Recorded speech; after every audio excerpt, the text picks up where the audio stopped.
नमस्कार प्रिय दर्शकों, आप सभी के सम्मुख एक बार पुनः उपस्थित हूँ एक महत्वपूर्ण बात बतलाने के लिए। प्रिय दर्शकों, आज का विषय पंचमेश एवं नवमेश से जुड़ा हुआ होगा और विशेषकर हम बात करेंगे धर्म के संदर्भ में।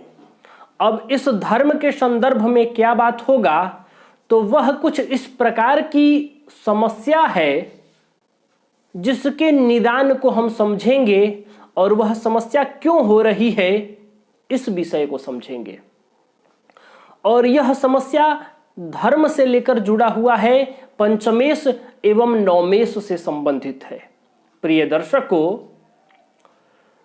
यदि आप कोई भी शुभ काम करने जा रहे हैं या किसी भी प्रकार के धार्मिक कार्य करने जा रहे हैं और उस कार्य में अड़चने, मुश्किलें, बाधाएं, परेशानियों का सामना यदि आपको करना पड़ रहा है, अथवा मैं ये कहूँगा कि यदि आपके घर में, गृह में कोई उत्सव हो, कोई धार्मिक कार्य हो, कोई शुभ कार्य हो और यदि उस कार्य में कहीं से किसी प्रकार से एन केन प्रकारेण किसी भी प्रकार से कलह उत्पन्न हो जा रहा है, तो इसका मुख्य कारण क्या है?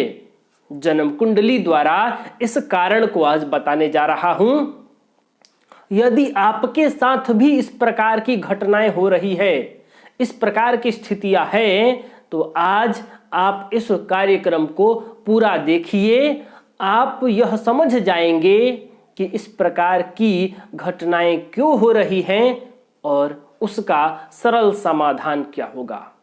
प्रिय दर्शकों, मैं पुनः कहूंगा, किसी भी शुभ कार्य को करने से पूर्व, कोई भी धार्मिक कार्य करने से पूर्व, कोई भी शुभ काम करने से पहले यदि आपके साथ अड़चन, मुश्किल, परेशानी, बाधा, अनेकों दुविधा उत्पन्न हो रही हो या फिर कोई भी धार्मिक कार्य, शुभ कार्य करने जा रहे हैं अपने घर में और गृह कलह हो जाए, तो इसका क्या कारण होगा?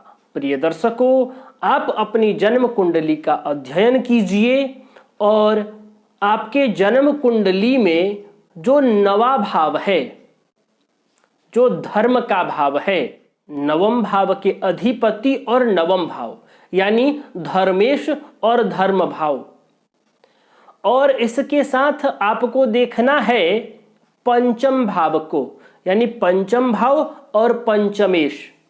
अब मैं पंचम भाव को क्यों इसमें सम्मिलित कर रहा हूं?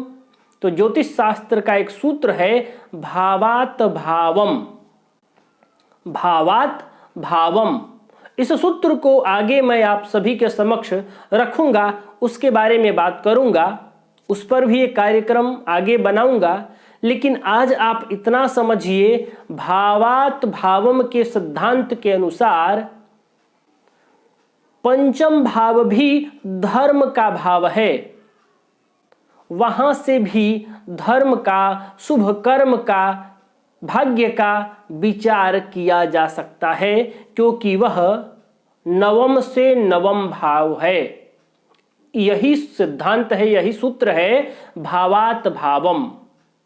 भाव से भाव जो होगा, यानी नवम भाव से नवा भाव जो होगा, वहां से भी वही बात विचार की जाती है जो भाग्य भाव से होगा। जैसे कि छठवें भाव से रोग रिपु ऋण का विचार होगा, तो छठवें से छठवां जो भाव बनेगा, कौन सा बनेगा? जन्म कुंडली में 11वां बनेगा।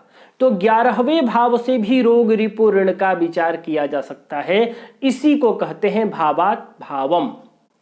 तो मैं पंचम भाव और पंचमेश को इस विषय में इसलिए सम्मिलित कर रहा हूं कि भावात भावम सिद्धांत के अनुसार पंचम भाव से भी धर्म, कर्म, शुभ और भाग्य आदि का विचार किया जा सकता है। तो आपको अपने जन्म कुंडली में देखना है कि जो पंचम भाव है और पंचमेश है, जो नवम भाव है, धर्म भाव है और जो नवमेश है, इनकी क्या स्थिति है। यदि आपके जन्म कुंडली में ये दोनों भाव पीड़ित अवस्था में मिल रहा है और दोनों भावों के भावपति निर्बल हैं, पाप पीड़ित हैं, पाप ग्रहों के साथ हैं, अस्त हैं, नीच हैं, बल शून्य हैं या पीड़ित अवस्था में है, पाप ग्रहों से दृष्ट हैं, पाप ग्रहों से युक्त हैं, निर्बल हैं, तो आप समझिए कि आपके साथ इस प्रकार की घटनाएं, स्थितियां अवश्य होंगी और आगे भी होती रहेंगी। आप कोई भी धर्म कर्म करने चले, शुभ कार्य करने चले, आपके जीवन में अड़चन, मुश्किल, बाधाएं अवश्य आएंगी। आप कोई भी शुभ कार्य करें, धर्म कार्य करें, आपके गृह में, घर में अवश्य कलह का वातावरण बन जाएगा। तो प्रिय दर्शकों, आप अपने जन्म कुंडली में पंचमेश और नवमेश की स्थिति को देखिए और उनका उपाय कर लीजिए। इस प्रकार की परेशानियां नहीं होंगी। प्रिय दर्शकों, आज के लिए बस इतना ही। इस संदर्भ में आपके मन में कोई प्रश्न है तो वीडियो के कमेंट बॉक्स में अपना प्रश्न अवश्य रखिए। आज के लिए बस इतना ही। तब तक के लिए हम अनुमति चाहते हैं। नमस्कार।